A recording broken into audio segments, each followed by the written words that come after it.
The thing is in student housing, you're going to have a lot of turnover. Okay.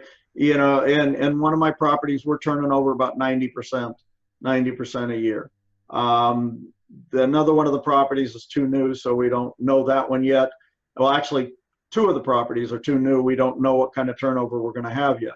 But we always budget more for the turnover. People are concerned about significant damage to the properties.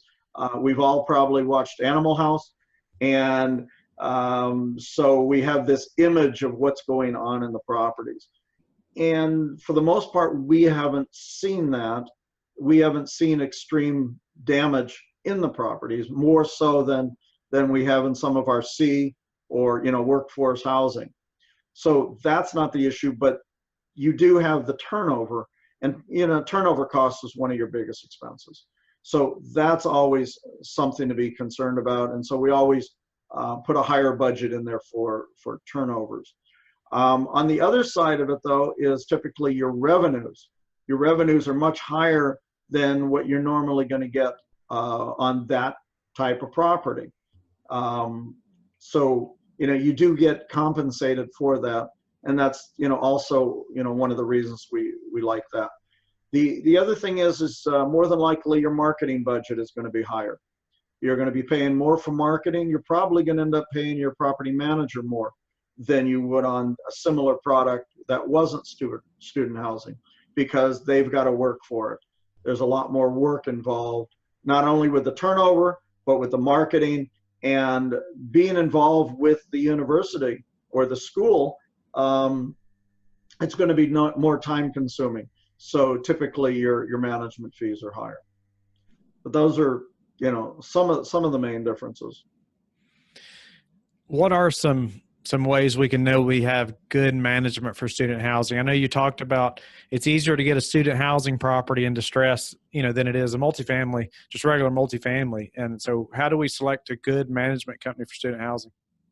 Well, on any property management company, when you're interviewing, you want to make sure that they specialize in whatever niche it is that you're in. If it's a C property, a B property, A property, you want to make sure that that's their specialty, and it's not just kind of a sideline. That's the main thing is, you're going to check your references to see what other people have to say about their performance. Look at the rest of their portfolio that they're managing to see how well those are performing. But that's the main thing is, and with the student housing, there's a lot of participating in campus events. Campuses typically will have, lease up events where you'll have a table or a booth, and your leasing company will be out there, promoting all the properties that they're managing. They're typically going to have a website for offsite housing.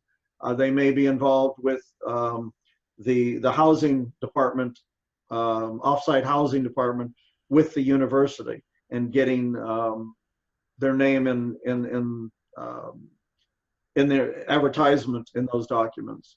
We've also been active with the sports teams, where we're actually donating or sponsoring the athletics department, where we're getting advertisement stuff. And in our Georgia property, we actually have we get two 60-second spots on their jumbotron for every home basketball and home football game that we get an ad for a $3,000 annual donation.